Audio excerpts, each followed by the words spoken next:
বাংলাদেশি কেউ বিদেশে তার প্রপার্টি বা সম্পত্তি বা আয় আছে, এখানে কিন্তু বহু বহু লোক এটা ডিক্লেয়ার করেন নাই। আমাদের যদি ইউএইর হিসাবে এটা মানে হিসাব পত্রিকান্তরে আসছে যে আমাদের এত এত এত সংখ্যক বাড়িঘর আছে, আমাদের 6 7 800 বাড়িঘর আছে বাংলাদেশিদের, তাহলে সেইটার আয়, সেখানকার ব্যবসা, সেখানে কি করছেন, ওই হিসাব নেওয়ার কোনো ব্যবস্থা নাই। কিন্তু একটা উদাহরণ হচ্ছে যে ফাটকা একটা আইন আছে, আমেরিকান কোন সিটিজেনের যদি অন্য বিদেশে কোথাও আয় থাকে যারা সেটা এটা শুধু দেখাতে হবে। নোলামি সাহেব, এটা শুধু হুম, আমেরিকার আইন না, এটা ইউরোপের উন্নত দেশের সব দেশেই, যুক্তরাজ্যেও আছে, যে আপনার আছে। যদি পৃথিবীর অন্য কোনো জায়গায় ব্যবসা কিংবা কোনো সম্পদ গচ্ছিত থাকে এবং সেখানে যদি লাভ হয়, সেটার পুরো ব্যাংক, দেখাতে হবে। সেটার যে স্ট্যাটাস, সেটা কিন্তু আপনার ট্যাক্সে ডিক্লারেশন করতে হবে। তাহলে আমাদের বাংলাদেশে নাই কেন? বাংলাদেশে আমি কেন সেটা আমি ইমপ্লিমেন্ট করা হয় না? কারণ বাংলাদেশের বহু ব্যবসায়ীর কিন্তু রাইট, দেশের বাইরে ফাটকাটা বললাম এই হাজার জন্য, হাজার কোটি টাকার ব্যবসা আছে। ফাটকা আমাদের এই ব্যাংকগুলোকে মানতে হচ্ছে। ফাটকা এই ব্যাংকগুলোকে ঘোষণা নিচ্ছে এবং অ্যাকাউন্ট করার সময় কিন্তু এই ঘোষণাটা নিতে হচ্ছে। আর কোন দেশ সম্বন্ধে এই ঘোষণাটা নেওয়া হচ্ছে না। ঠিক তেমনি ভাবে আমাদের বাংলাদেশিদের বিদেশি সম্পদের কোনো, আমি জানি না কত পার্সেন্ট আমাদের আয়কর হিসাবে আসে, এই বিষয়টা অনেকভাবে করা যায়। আমি আমি আপনাকে একটা অন্য ধরনের কথা বলি, সেটা হচ্ছে যে আমাদের যে বিএফআইইউ, এটা কিন্তু বাংলাদেশ ব্যাংকের অধীন কোনো প্রতিষ্ঠান নয়। এটা হচ্ছে একটা নিজে একটা statutory body, financial intelligence unit. তারা কাজ করে ইন্টারন্যাশনাল যে অর্গানাইজেশন, সেটা হচ্ছে এগমন্ড গ্রুপ। এগমন্ড গ্রুপের হেডকোয়ার্টার হচ্ছে টরন্টোতে। আর আমরা এশিয়া প্যাসিফিক গ্রুপে এডমন্ড গ্রুপের মেম্বার বলে আমাদের এই ট্রানজেকশন গুলো আনা নেওয়া করার একটা বিধান এখানে আছে, যেটার নাম হচ্ছে MLAR, মানে জি, আপনাকে মিউচুয়াল লিগাল অ্যাসিস্ট্যান্স রিকোয়েস্ট। এটা করার কারণে আপনি যে কোনো দেশ থেকে যে কোনো তথ্য আনতে পারেন। আমাদের বিএফআইইউ সেই কাজটা করছে কিনা আমার মনে হয় এখানে, আজকে এখানে ব্যারিস্টার মাসুম আছেন, আমাদের একজন বিদগ্ধ অর্থনীতিবিদ আছেন, এই এই বিষয়গুলো যেগুলো আইনে আছে, যেগুলা একটা বডির করণীয় কাজের মধ্যে পড়ে, সেই কাজগুলো তারা সেভাবে করছে কিনা। বিএফআইউর যে ক্ষমতা, তারা অন্য দেশ থেকে যেমন ইনফরমেশন দিতেও পারে, নিতেও পারে, এবং এটা হয়েছে আমাদের রিজার্ভ ব্যাংকিং এর সময় কিন্তু এই কিছু ডকুমেন্ট লেনদেন আনাগোনা আনা নেওয়া হয়েছে এই দেশ থেকে।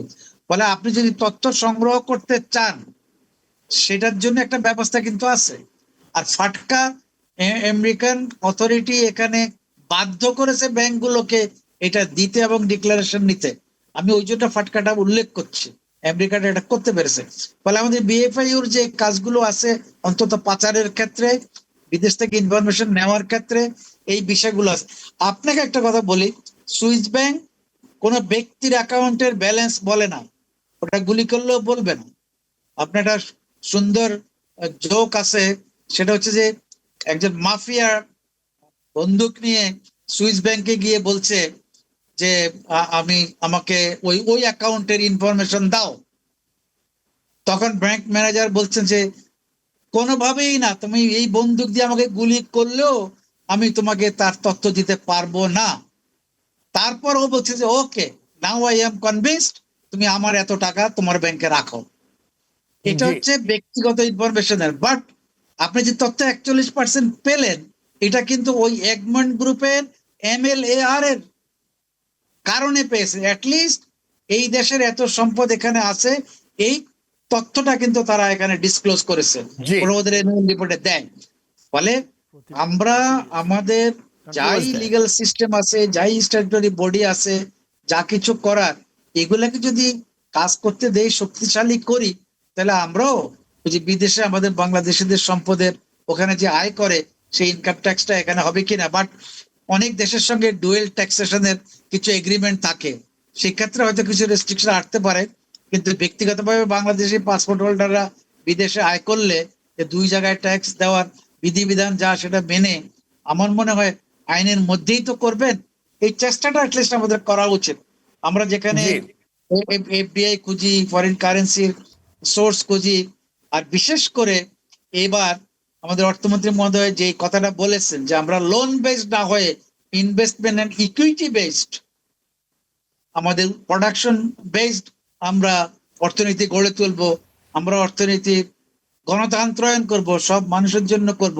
তো সেই ক্ষেত্রে তো এটা একটা বড় কাজ যে আমরা আমাদের ইকুইটি এখানে ইনভেস্ট করার জন্য বাংলাদেশি ভাইদেরকে তো বলতে পারি আমাদের এখানে জি। তোমরা ইনভেস্ট করো, এখানকার কোম্পানির Right. শেয়ার কিনো। ফলে চেষ্টা করলে অনেক কিছু করা শুরু করা যায়।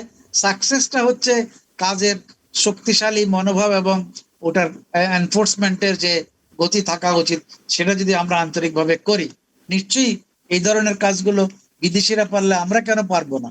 একই রকমই তো কাজ, অর্থনীতিটা দুইভাবে চলে না? কাজে আমরাও ওটার সঙ্গে সম্পৃক্ত হলে আমরা ধন্যবাদ আন্তর্জাতিক আপনাকে। মানে এগুলা করতে পারি। জি।